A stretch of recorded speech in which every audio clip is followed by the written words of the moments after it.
감사합니다. 아버지 또한 한 주간 세상에 살 동안 아버지 정말 저희들은 많은 범죄 가운데 살았습니다. 주님 용서하여 주시고 아버지 정말로 저희들 넓은 길로만 가려고 애썼던 저희들의 마음을 용서하여 주시옵소서. 주님 나라를 가기는 좁은 길이온데 저희들은 정말 어떻게 하면 넓은 길로 편하게 살아볼까 아버지 애쓰고 애썼던 아버지 저희들의 마음을 용서하여 주시고 주님의 뜻에 합당하지 못한 삶들 아버지 이 시간 회개합니다. 용서하여 주시옵소서. 아버지 용서하지 못하고 아버지 감사하지 못하고 살았습니다. 주님 아버지 저희들이 이 시간 아버지 주님의 보혈의 피로서 깨끗이 정결하게 흰 눈처럼 아버지 깨끗하게 씻겨 주시옵소서. 주님 저희들이 이 시간도 마음과 뜻과 정성을 다해서 주님 앞에 예배 드리기로 나오니 주님이시여 이 시간 예배를 기쁘게 받아 주시옵소서. 아버지 너희가 아버지 마음을 다하고 목숨을 다하고 뜻을 다해서 주 너희 하나님을 사랑하여라 하셨습니다. 주님 정말로 저희들 주님의 말씀대로 마음과 뜻과 정성을 다해서 주님을 사랑할 수 있는 정말 목숨까지도 다해 사랑할 수 있는 그러한 아버지 우리 성식의 성도들이 다 되어줄 수 있도록 이 시간 허락하여 주시옵소서. 주님 세상은 어지럽고 아버지 힘듭니다. 아버지 전쟁이 아버지 발발하고 아버지 정말 곳곳에서 기근이 심하고 있습니다. 정말 이때 정말로 저희들이 깨어 기도할 때인 줄 아오니 주님이시여 정말로 저희들 아버지 세상에 치우치지 않고 날마다 깨어 기도하게 하여 주시고 날마다 주야로 주님의 말씀을 묵상하며 아버지 주님의 뜻대로 살아갈 수 있는 아버지 우리 성식 교민들이 되게 하여 주셔서 정말로 이 세상 끝날 날 주님 그 오실 그날 다 아버지 이름을 불러줄 수 있는 다 성도들이 되어줄 수 있도록 주여 도와주시옵소서. 아버지 또한 이 나라 민족을 위해서 눈물로 기도할 수 있는 성도들이 되게 하여 주시고 위정자들을 위해서 아버지 기도할 때인 줄 아오니 정말로 아버지 눈물로 기도하는 아버지 성도들이 되어줄 수 있도록 주여 도와주시옵소서.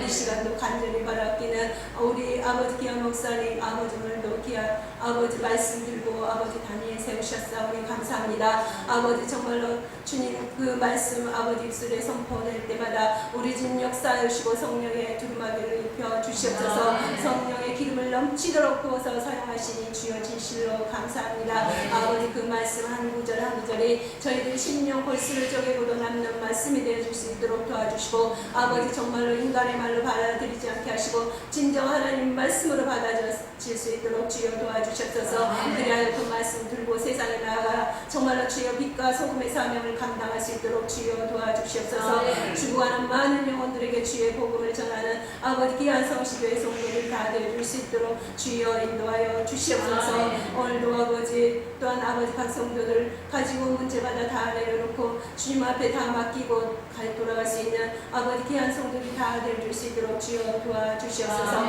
그리하여 정말로 비고민 마음으로 정말로 평안한 마음으로 날마다 주님을 찬양하기에 급급하는 아버지 정말로 찬양만이 넘쳐나는 아버지 귀한 성도들이 다 되어줄 수 있도록 도와주시옵소서. 주님 감사합니다. 이 시간은 처음 시간입니다. 마친 시간까지 우리 집 홀로 영광 받아 주시옵소서. 예수 이름으로 간절히 기도드렸습니다. 아멘.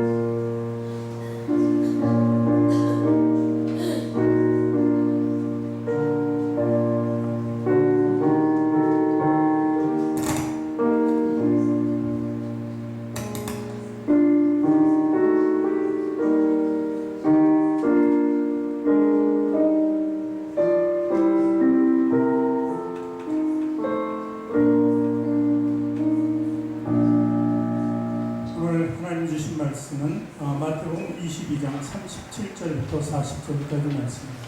마태복음 22장 37절로 40절까지 말씀, 신약성경 38페이지에 기록되어 있습니다.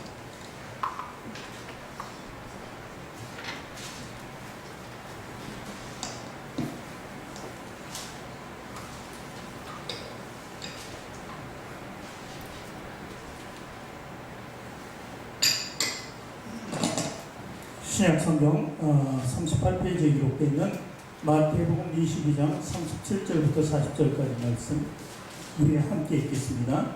예수께서 이르시되 내 마음을 다하고 목숨을 다하고 뜻을 다하여 주 너희 하나님을 사랑하라 하셨으니 이시 크고 첫째 되는 계명이요 둘째로 그와 같으니 내 이웃을 내 자신같이 사랑하라 하셨으니 이 두 계명이 온 율법과 선지자의 강령이니라. 아멘. 두 손을 가슴에 얹고 저를 따라 고백하시기 바랍니다. 하나님께서는 나를 사랑하신다. 하나님께서는 나를 존귀하게 여기신다. 하나님께서는 나를 축복하신다. 하나님께서는 내 문제를 해결해 주신다. 믿음의 고백이 되셨습니까? 아멘. 우리 앞뒤 저는 좌우에 계신 분들하고 인사하시죠. 당신을 사랑하고 축복합니다.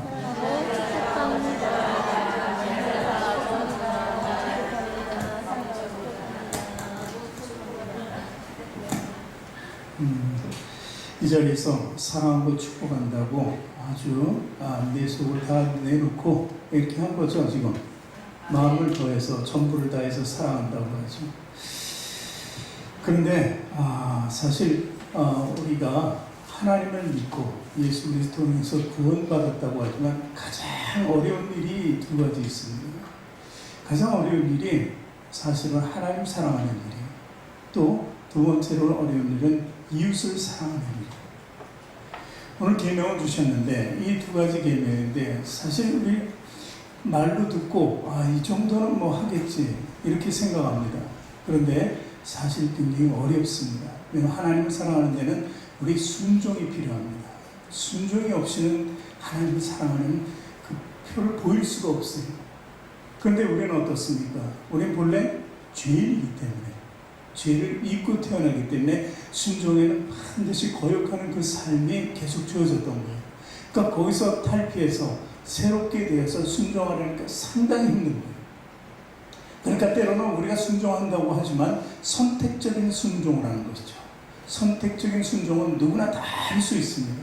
그런데 모든 것을 들여서 올인해서 하나님께 순종하는 것은 상당히 어렵다는 것을 의미하는 것입니다. 그런가 하면 또 이웃사랑도 마찬가지입니다. 이웃사랑을 보니까 그래 내 사랑할 만한 자는 사랑해요. 때로는 내 자녀들 사랑하고 남편도 사랑하고 남편은 아내를 사랑하고 또 주변에 정말 나하고 친근한 사람들은 정말 사랑한다고 이렇게 할 수 있어요. 그런데 그렇게 사랑하는 사람보다는 사랑하지 않는 사람이 더 많다는 사실을 알아야 됩니다. 우리가 시기하고 그리고 질투하고 분내고 원수 삼는 사람들이 얼마나 많이 있습니까? 사랑하는 사람이 많습니까? 아니면 사랑하지 않는 사람이 많습니까? 그러니까 선택적인 것 때문에 선택적인 건 누구나 할 수 있지만 선택이 없이 모든 것을 할 수 있는 것은 굉장히 힘들다고 보는 것입니다. 왜냐하면 이웃 사랑하는 것은 사실 나를 죽여야 가능합니다. 남편도 마찬가지고 아내도 자식도 정말 사랑한다면 나를 죽여야 돼요. 근데 죽이지 않고 자기가 하나님이냐 내 명령에 순종하라고 하면 참 그 힘든 것이죠. 그래서 이 사랑이란 굉장히 어렵다고 보는 것입니다.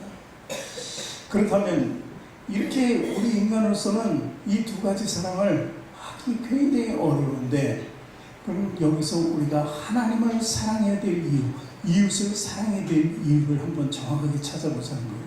찾아보면은 한마디로 말씀 속에 요한복음 3장 16절에 나오는 말씀입니다. 오늘 같이 읽어봅니다. 하나님이 세상을 이처럼 사랑하라 독생자를 주셨으니 이는 저를 믿는 자마다 멸망치 않고 영생을 얻게 하려 하십니다. 하나님 우리를 사랑해서 그 아들을 내어주셨다는 얘기죠. 하나님과 우리는 본래 어떤 관계였어요? 우리 죄 때문에 원수 관계였어요.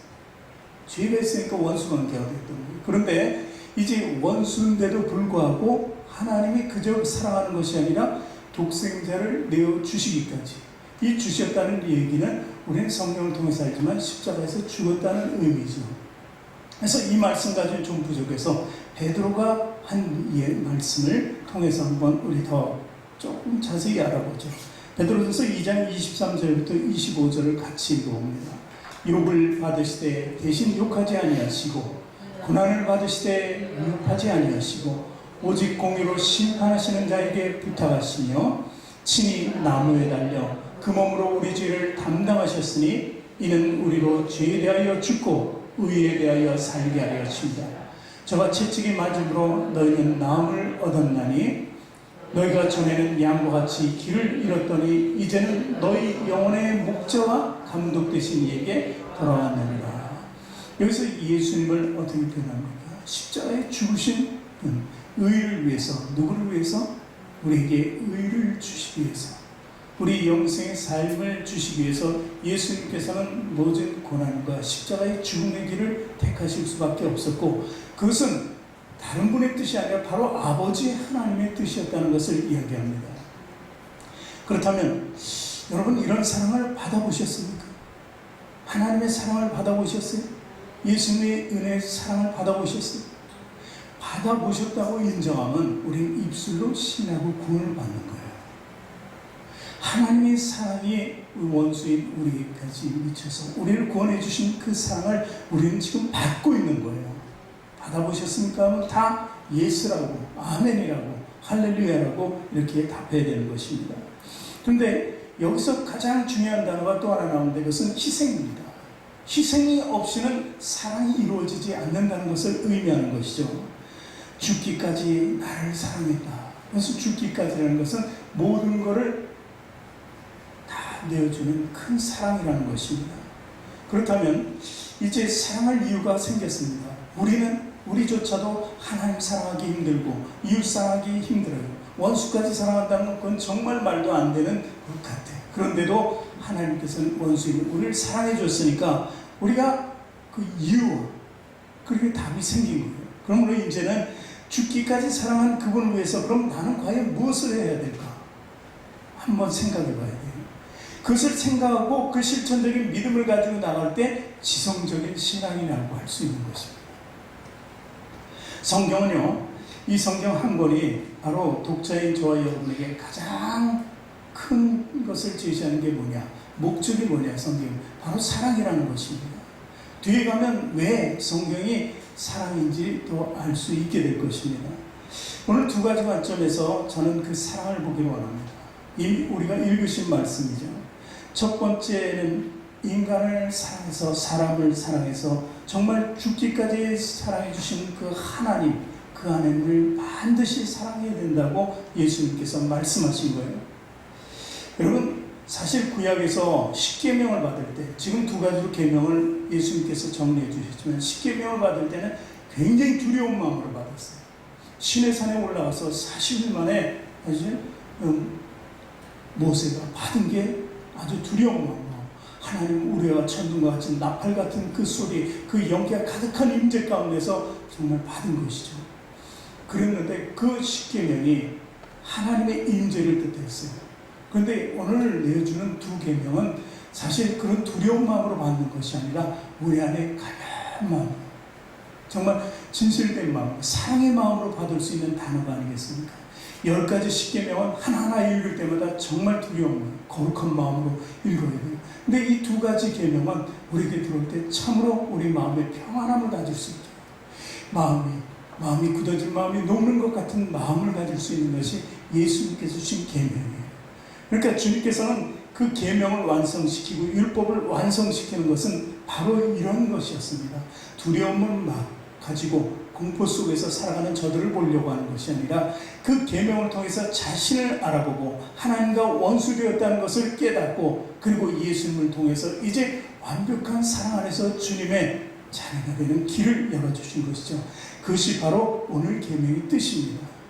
그러니까 예수님께서는 나팔 소리나 번개 우레 같은 소리, 연기가 자욱하는데 임재하신 것이 아니에요. 공생의 사역 가운데 그냥 스스럼 없이 많은 사람들이 두고 사두개인이나 바리새인이나 모든 듣고자 하는 사람 앞에서 이렇게 계명을 선포하신 것입니다. 그 첫 번째가 뭐예요? 우리 같이 다시 한번 읽어볼게요. 마태복음 22장 37절 38절 본문 말씀. 예수께서 예수께서 이르시되 내 마음을 다하고 목숨을 다하고 뜻을 다하여 주 너희 하나님을 사랑하라 하셨으니, 이것이 첫 번째 계명이라는 거예요. 그러니까 하나님을 사랑하는 것이 계명이다. 왜냐하면 분명히 이유를 알았어요. 원수된 우리를 사망에서 생명으로 옮겨주고 의롭게 만들어 주셨으니까 반드시 우리는 대가를 하나님께 지불해야 되는데, 그것은 바로 인간의 편에서 사랑을 드리는 거예요. 하나님을 사랑하는 것입니다. 두 번째는 뭐예요? 다른 하나죠. 이건 믿음 없이는 되지 않는 거예요. 하나님을 사랑하는 믿음이 있어야지 두 번째 계명을 실천할 수 있는 거예요. 그러니까 하나 같은 거예요. 사실 어떻게 보면. 그래서 마태복음 22장 39절 40절 다시 한번 읽습니다. 둘째는 그와 같으니 내 이웃을 내 자신같이 사랑하라 하셨으니 40절 이 두 계명이 온 율법과 선지자의 강령이다. 자, 온 율법과 선지자들이 선포한 모든 말씀을 종합해서 뭐라 그래? 이 두꺼운 성경의 결론이 하나님의 결론이고 그것은 진정한 사랑이다 하는 것을 우리에게 가르쳐주고 계신 것입니다. 그렇다면 이 시간에 두 계명인 이 사랑 그리고 사랑에 대한 이제 우리의 대가는 무엇인지 한번 알아보자 합니다. 첫 번째, 하나님 사랑, 죽기까지 믿음으로 사랑하는 게 오늘 본문 제목인데 죽기까지 사랑하고 어떻게? 믿음으로 사랑하는 것입니다. 그런데 첫 번째는 하나님의 사랑입니다. 하나님의 사랑. 그러면 우리가 하나님을 사랑하면 어떠한 대가가 우리에게 주어지는가 하는 것을 보는 것입니다. 오늘 성경에서 찾아보기를 원합니다. 하나님의 표현이 성경이니까 하나님은 그 표현을 우리에게 가르쳐 주시기 위해서 예로 드는 표현은 예수님이 많이 썼어요. 비유의 말씀은. 근데 하나님께서는 비유보다는 직접 사람을 사용했다는 것을 우리 말씀을 통해서 알 수 있는데 첫 번째 예로는 하나님의 사랑이라는 나타나는 증거와 대가에 대해서 얘기합니다. 아브라함을 들 수 있어요. 아브라함은 백세의 아들을 낳았습니다. 독자 이삭을 낳았습니다. 하나님의 은혜로 하나님께서 약속하신 축복의 선물이고 그리고 귀중한 아들이었습니다. 그 독생자 이삭을 어느 날 하나님께서 바치시라고 하죠. 제물로 드리라고 합니다. 제물로 드리라고 했을 때 얼마나 갈등이 있었겠습니까? 그런데도 불구하고 하나님을 사랑하냐 자기 아들 이삭을 사랑하냐 두 가지 놓고 양팔 저울을 올려놓죠. 이제 예를 들어서 우리가 생각하는. 그런데 어디가 무겁겠어요? 하나님 사랑하는 쪽이 무거워서 하나님이 보이는 거예요. 그러니까 자기 아들 독자 이삭을 바치게 됩니다. 그래서 이제 산에 올라서 그를 제물로 바치려고 칼을 대려하는 순간 아브라함을 막잖아요. 아브라함아 그러면서 아브라함에게 어떤 대가를, 그 믿음의 대가죠. 그 자식도 아끼지 않고 하나님을 더 사랑했던 아브라함에게 준 대가는 뭐냐면 바로 옆에 수양이 있었던 거예요. 수양, 어린 수양. 어린 수양을 대신 제물로 바치라 그래서 그걸 결국 제물로 바쳤을 겁니다. 그렇다면 누군가 이삭을 대신하는 사랑을 베푸는 것입니다. 희생 제물이 됐다는 것이죠. 그래서 이 수양이 준비되었다는 것을 여호와 하나님께서 우리에게 주시는 대가 여호와 이레라고 합니다. 미리 준비해 놓으시는 하나님, 우리 대가를 미리 준비하고 계시다는 것을 우리는 알 수 있는 것이 바로 아브라함의 이 이삭과의 관계에서 볼 수 있는 것입니다.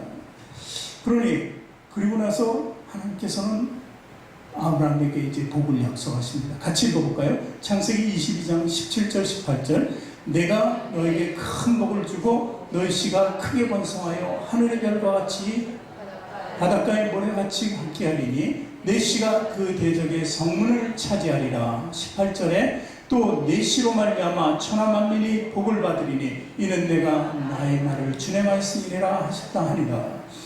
위대한 축복의 결과가 아브라함에게 주어집니다. 이 두 가지 축복인데 하나는 아브라함의 씨가 모래알같이 된다는 것이고 그 중에서 어떤 한 사람이 나타날 때는 그분은 인자고 바로 예수 그리스도라는 거예요.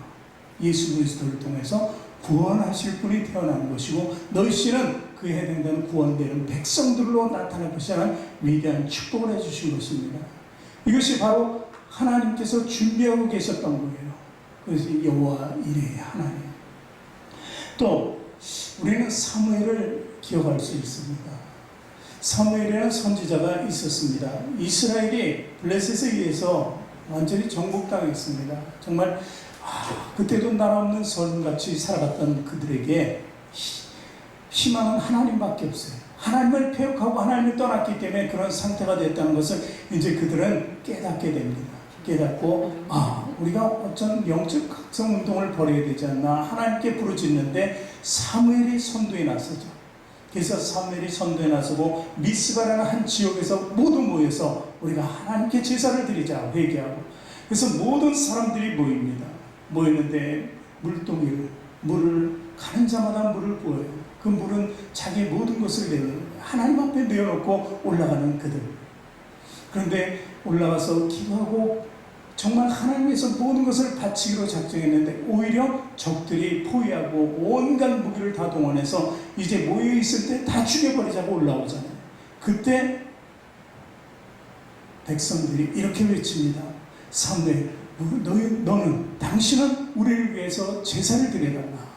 그럴 때 어린 양 한 마리로 제사를 드립니다. 그 제사 드린 결과는 어떻게 됐습니까? 그 양 한 마리를 예배하고 그 양 한 마리를 드렸더니 이제 천둥과 우레 같은 소리가 들려가지고 그들이 혼비백산해가지고 도망가게 되죠. 그래서 회복하는 이런 역사가 일어납니다. 그때 세웠던 비가 에벤 에셀입니다. 인도하시는 하나님이라는 거죠. 이렇게 하나님께 부르짖고 온갖 사랑 내 모든 것을 드리면 하나님께서는 인도해 주신다는 거예요. 여기까지 인도하시고 장래까지 인도하시는 에벤에셀의 하나님이 바로 대가가 우리에게 주어진다는 거예요.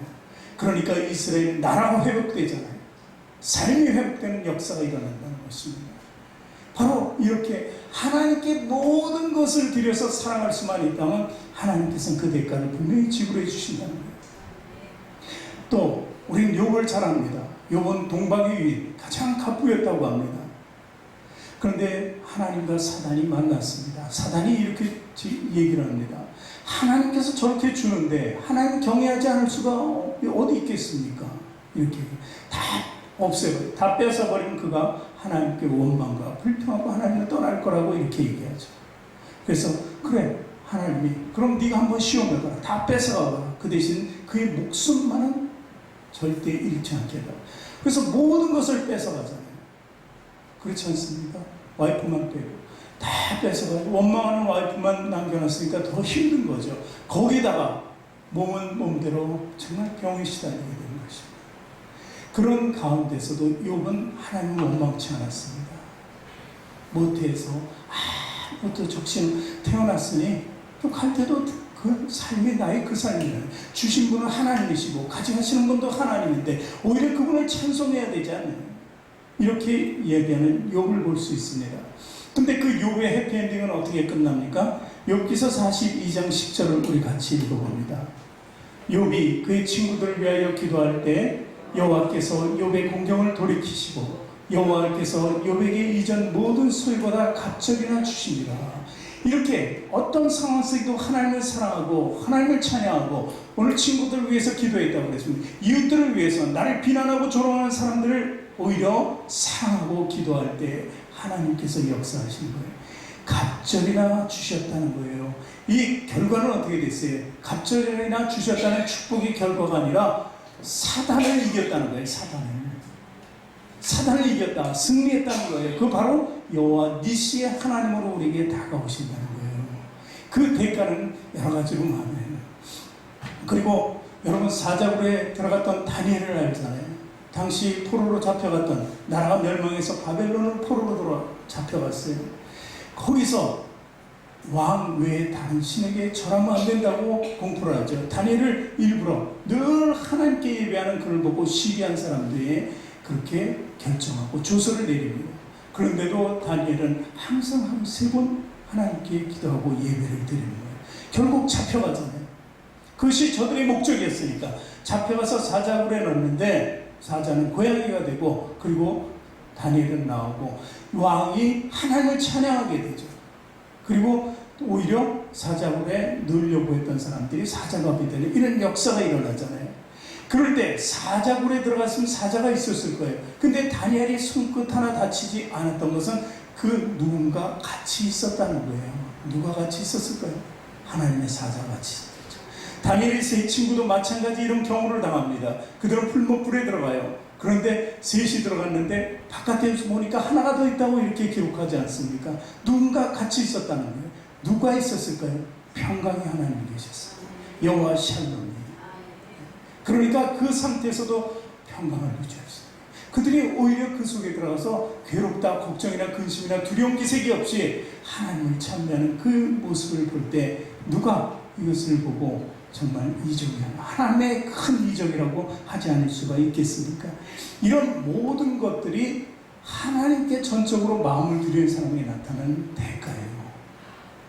저 여러분이요, 하나님께 온 마음을 쏟으면 하나님께서 분명히 그 대가를 지불해 주십니다. 최소한요, 마음의 평강이라는 것이 세상에서 사단이 가장 무서워하는 거예요. 정말 무서워합니다. 어떤 고난과 시련과 그 혹독한 시련, 템테이션을 주더라도 그것을 이겨낼 수 있는 것이 평강이거든요. 아무리 흔들어도 흔들리지 않는 거예요. 왜? 주축으로 바로 예수 그리스도 안에서 이렇게 반석이 예수 그리스도니까, 머릿돌이 되셨으니까, 그 안에 정금 같은 보석으로 우리가 연단을 통해서 집을 지었으니까 어떠한 풍파와도 요동하지 않는다는 것입니다. 이러한 믿음을 가진다면 여러분은 성공적인 삶을 살아가게 되는 거예요. 하나님의 사랑에서는 완벽하게 사랑할 수 있는 그런 사람이에요.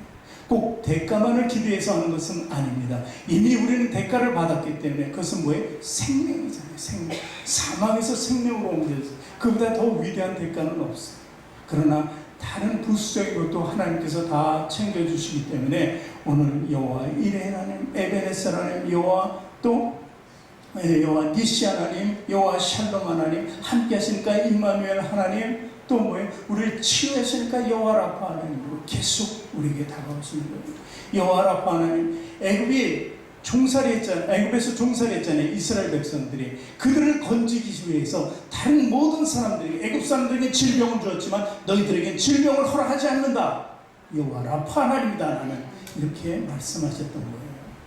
그 하나님을 사랑해야만 된다는 것입니다. 반대로 사울 왕은 자기 유익을 위해서 살았습니다. 그리고 하나님의 명령을 거역했습니다. 그러자 그는 스스로 칼에 찔려서 죽는, 자살하는 그런 비참한 죄, 이 땅에서 심판을 받아버리는 것이죠. 가롯 유다도 은 30에 예수님을 팔았습니다. 그 30을 가지고 땅을 샀습니다. 그 땅을 가지고 좀 부유하게 살려고. 근데 결국 그 땅이 자기 매장지가 되어버리잖아요. 이렇게 이 땅에서 심판을 받을 수도 있다는 것을 의미합니다.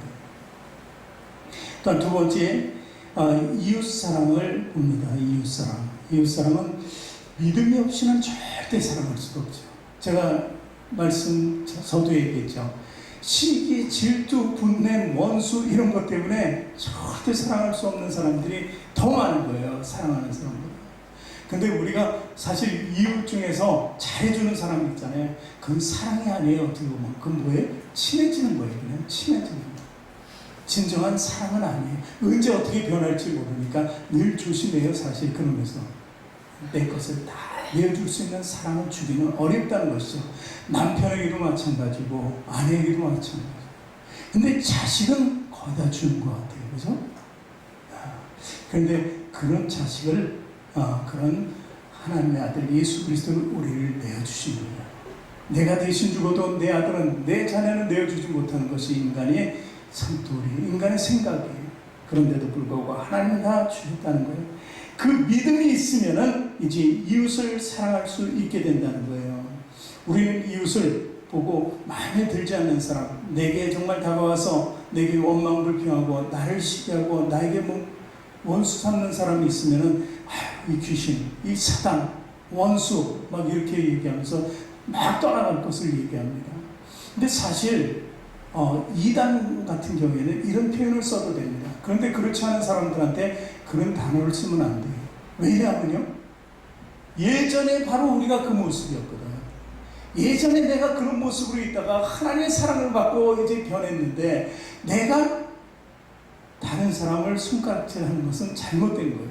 나의 모습을, 과거의 모습을 볼 수 있으면 저 사람들의 모습이 내가 하나님의 나를 불쌍히 여서 긍휼히 여겨주셔서 구원해 주신 것처럼 저들도 그 대상이 될 수 있다는 것입니다. 그러니까 절대 내 판단으로 누구는 구원의 대상이고 누구는 심판의 대상이라고 해서는 안 돼요. 예수님께서는 공생사역 동안에 이런 말씀을 또 주셨습니다. 마태복음 7장 1절서부터 3절 우리가 읽어봅니다. 비판을 받지 아니하려거든 비판하지 말라. 너희 비판하는 그 비판으로 너희가 비난받을 것이요 너희가 헤아리는 그 헤아림으로 너희가 헤아림을 받을 것이니라. 3절 어찌하여 형제의 눈 속에 있는 티는 보고 내 눈 속에 있는 들보는 깨닫지 못하느냐. 자, 이 말씀 굉장히 쉬운 말씀이잖아요. 그래서 이런 단어는 믿지 않는 사람들도 잘 쓰더라고요. 이런 말은요. 그런데 우리 가만히 보세요. 남의 티를 보면은 아주 속에서 끌어올라요. 얘기를 해줘야 돼요. 그렇지 않아요? 쉽게 얘기해서 제가 밥을 먹고 점심시간에 밥을 먹는데 고춧가루가 끼었어요. 마치 이 닦을 시간도 없고 이쑤시개 사용을 그러면은 얘기해줘요. 여기 밥 먹다가 밥풀 하나 보던 밥풀 묻었네? 근데 항상 반대쪽으로 생각해야죠. 여기 묻었네 그러면 우리 반대를 해야지 떨어지는데 그 와이셔츠에 뭐가 튀었어요. 고추물이 튀어서 그러면 다 얘기해줘요. 조심하셔야지 뭐 이렇게 얘기해요. 그런데 이것도 얘기해주는데 더 얘기하고 싶은 것은 남의 티예요. 남의 티를 마치 들보처럼 막 얘기해주고 잘못된 거를 막 고쳐주려고 그리고 얘기해주려고 하는 그런 속성이 있다는 것이죠. 그런데 자기 것은 못 본다는 사실입니다. 그래서 우리가 남의 것을 보는 것은 비판한다는 것은 이미 사랑이 없다는 것입니다. 남편과 아내 사이에도 마찬가지예요. 자꾸 티를 발견하고 자꾸 고치려고 얘기하죠. 얘기하면은 그것은 사랑일 수도 있지만 아닐 수도 있어요. 사랑하니까 얘기해 주는 거예요. 이런 건 잘못됐어. 이렇게 저렇게 막 시키잖아요. 근데 사랑일 수도 있지만 아닐 수도 있어요. 반쯤은 배려해주고 아내가 남편에게, 남편은 아내에게 반쯤은 배려해주면 좀 그것은 사랑이라고 할 수 있어요. 근데 전혀 아무 배려도 없이 늘 얘기만 하고 충고하고 지적만 한다면 또 사랑이 아닐 수도 있다는 것이죠. 그러니까 완전한 전적인 사랑이 이렇게 어렵다는 것을 이야기하는 것입니다. 자, 사랑하면은 우리가 고린도전서를 생각할 수 있습니다. 거기서 13장에 보면은 사랑장이 나옵니다. 거기서 바울의 서신에 나오는 말씀을 우리가 읽으면은 진정한 사랑이 무엇인지 좀 알 수 있어요. 다 아는 거지만 좀 우리가 깊이 새겨가면서 또 읽어보기로 합니다. 고린도전서 13장 1절에서 봅니다. 같이 내가 사람의 방언과 천사의 말을 할지라도 사랑이 없으면 소리나는 구리와 울리는 꽹과리가 되고. 한 절씩 볼게요. 자, 아무리 하나님께 은혜를 받아서 하나님의 말을 해도 그 안에 사랑이 없으면 안 된다는 거예요. 사랑이 없으면. 사랑이 조금 전에 얘기했잖아요. 많은 얘기를 티를 보고 들보를 보고 지적해 주는 것이 전부 사랑이 될 수 없다는 거예요. 오히려 감춰주고 이해해 줄 수 있는 것도 사랑이다 하는 것이죠. 그래서 사랑이라는 것은 이런 모든 내 안에 있는 것을 하나님을 믿는 믿음의 사랑을 가지고 실천할 때에만 온전히 사랑이 될 수 있다 하는 것이죠. 2절 내가 예언하는 능이 있어 모든 비밀과 모든 지식을 알고 또 산을 옮길 만한 모든 게 있을지라도 믿음이 있을지라도 사랑이 없으면 내가 아무것도 아니요. 이런 하나님께 주시는 능력이 아무리 많아도 그것을 해야 할 때 마음속에 진정한 사랑이 없으면 자신을 나타내는 것밖에 안 돼요. 그래서 주여 주여 하는 자마다 다 천국에 들어갈 것이 아니라는 말씀을 예수님께서 하신 거예요. 진정한 마음에 사랑이 있어야 된다는 거예요. 자기를 나타내고 자기를 과시하고 자기 명예를 중재하고 자기 사람들에게 뭔가 받기를 원한다면 이미 그것은 사랑이 떠났다는 것입니다. 또 3절에 보니까 내가 내게 있는 모든 것으로 구제하고 또 내 몸을 불사르게 내어줄지라도 사랑이 없으면 아무 유익이 없다고. 이렇게 보기에는 아주 극한 사랑 같잖아요. 모든 것을 내어주고 막 그럴 때는. 그런데 그것도 안에 진정한 하나님이 계시지 않으면 사랑이 될 수 없다는 것을 의미하는 것입니다. 그래서 하나님 믿는 믿음 안에 사랑이 안 믿으면 결정적으로 아무 유익이 없다 하는 것입니다. 그런데 반대로 돌립니다. 반대로 해서 4절부터 7절에 이제 정확한 사랑의 표현을 하죠. 고린도서 13장 4절부터 7절까지 쭉 읽어나갑니다. 사랑은 오래 참고 사랑은 온유하며 투기하는 자가 되지 아니하며 사랑은 자랑하지 아니하며 교만하지 아니하며 무례히 행치 아니하며 자기의 유익을 굳지 아니하며 성내지 아니하며 악한 것을 생각지 아니하며 불의를 기뻐하지 아니하며 진리와 함께 기뻐하고 모든 것을 참으며 모든 것을 믿으며 모든 것을 바라며 모든 것을 견디느니라. 아멘. 이렇게 살 수 있습니까? 이렇게 살아야 되죠, 근데 이렇게 살 수 없어요. 참 어렵습니다. 그래서 사랑이라는 게 어렵다는 것은 그만큼 실천치 못하면 믿음의 문제가 생깁니다. 믿음의 문제. 그래서 믿음으로 사랑한다는 것은 나를 죽이고 상대방을 살리는 거예요. 상대방을 세워주는 거예요. 한마디로. 또 믿음으로 사랑하는 것은 인내하면서 끝까지 인내하면서 섬겨주는 것입니다. 이것이 예수님께서 이 땅에 오셔서 실천적으로 우리에게 본을 보여주신 거라는 겁니다. 그리고 이제 그 사랑장에 대해서 이제 마지막 그 사랑에 대한 마지막 절을 어떻게 기록하냐면 고린도서 13장 13절에 보면은 그런즉 믿음, 소망, 사랑 이 세 가지는 항상 있을 것인데 그 중에 제일은 사랑이라 이렇게 결론을 맺고 있습니다. 그렇다면 이 세 가지 간단하게 보면 믿음은 무엇입니까? 믿음은 히브리서 11장 1절에 믿음은 바라는 것들을 실상하여 보지 못하는 것들의 증거라고 얘기합니다. 그러니까 형치 보이지는 않아요. 근데 반드시 있다는 것이죠.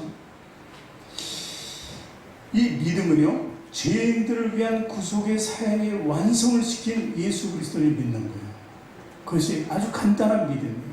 오늘 독생자를 내어주신 하나님, 요한복음 3장 16절 말씀 들고 베드로가 고백한 그 말씀이 나에게 들어와서 믿어지는 것이 바로 믿음이라는 것입니다. 그래서 믿음은 우리에게 완전한 구원을 확보해 줍니다. 첫 번째로. 그리고 그리스도 예수께서 오시는 그날까지 성도의 신실함을 계속해서 지켜준 게 믿음이에요. 반드시 구원은 받았지만 마지막 때까지 우리가 힘써서 인내하며 견디며 우리의 신앙을 지킬 수 있는 것이 바로 믿음이라는 것입니다. 그리고 소망은 뭐예요? 소망은 한마디로 이겁니다. 지극 같은 밤에 배가 항해할 때 이제 목적지에 거의 다 왔습니다. 그러면 뭔가 목적지를 바로 볼 수 있는 게, 잡아줄 수 있는 게 있어요. 그 등대라고 하죠, 등대. 그러니까 등대 불빛을 따라가는 것, 그게 소망 가운데 이루어지는 거예요. 그 빛이 소망이기 때문에 글로 나갈 수 있는 거예요. 만약에 그 빛이 보이지 않더라도 우리가 반드시 그 빛은 마지막에 나타날 것이다. 그래서 터널의 삶을 얘기했잖아요. 그 삶을 살아가는 것, 소망을 가요. 반드시 빛은 우리에게 있다. 반드시 영생은 있다. 반드시 천국은 있다. 지금 이 땅에서 받는 환난과 고난이 있더라도 우리에게 주어진 그 천국은 있다고 잡고 나가는 것이 바로 소망이라는 거예요. 믿음으로 구원받은 사람은 그 소망의 닻을 향해서 내릴 수 있어야 돼요. 그럼 사랑은 뭐야? 자, 사랑은요, 어떤 건가 또 말씀드릴게요. 고린도서 13장 8절을 같이 읽습니다. 사랑은 언제까지인지 떨어지지 아니하되 예언도 패하고 방언도 그치고 지식도 패하리라. 성경의 기록이 이렇게 많이 있어요. 제가 매뉴얼이라고 그러잖아요. 이 매뉴얼은 이 땅에서만 필요한 거예요. 이 땅에서 필요해요. 하늘에 올라가면 우리가 성경을 펴고 마태복음을 읽고 구약을 읽고 그럴 것 같아요? 전혀 안 합니다. 왜요? 모든 걸 다 패야겠다. 이 땅에 있었던 것을 다 패합니다. 단 한 가지만 빼고 패하는 거예요. 한 가지가 뭐예요? 사랑이에요. 그러니까 성경에서 다 부분적으로 없어지고 다 없어진다 그러는데 없어지지만 남는 것은 사랑이다. 그래서 성경을 사랑이라고 하는 거예요. 그러니까 사랑만 남는다. 우리가 여태까지 선행을 했고 막 참고 견디면서 이렇게 살아왔던 모든 것들이 다 없어지는 거예요.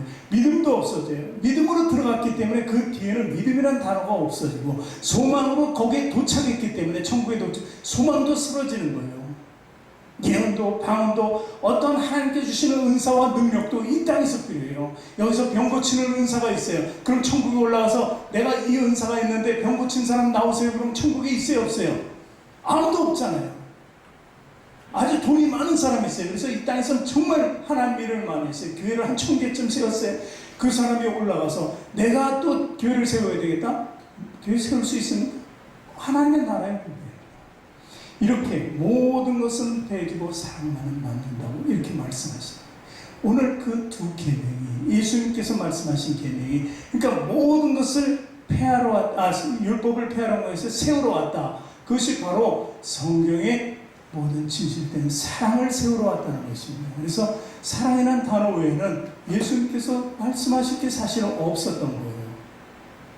우리의 삶이 바로 이런 삶이 되어야 돼요. 모든 것을 올인해서 사랑할 수 있어야 돼요. 그래야 하나님은 온전한 사랑이 되고, 그리고 하나님께서 그 대가를 우리에게 지불해 주시는 거예요. 불완전하면 하나님께는 속지 않으세요. 하나님은 절대 속지 않으십니다. 그러니까 완전한 삶을 드리는 그 사랑이 있어야 돼요. 그리고 이웃을 사랑하지 못했어요. 지금도 안 돼요. 그러면 그 문제가 있는 거예요. 믿음의 문제가 있는 거예요. 믿음으로 하나님 말씀대로 우리를 사랑하고서 구원하신 목적은 뭐예요? 그런 목적 가운데 또 우리를 사용하시기 위해서라는 거예요.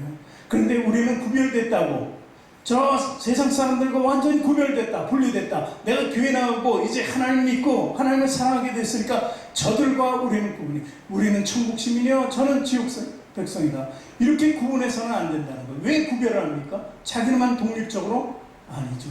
하나님은 우리를 통해서 저 구별된 사람을 또 불러오기를 힘쓰시는 거예요. 그래서 우리가 이웃사랑이 철저하게 되지 않으면 안 되는 거예요. 아직도 내 남편을 용서하지 못하겠다? 그런 믿음이 없는 거예요. 죄송하지만. 그리고 내 아내가 밉다? 그래도 그것도 문제가 있는 거예요.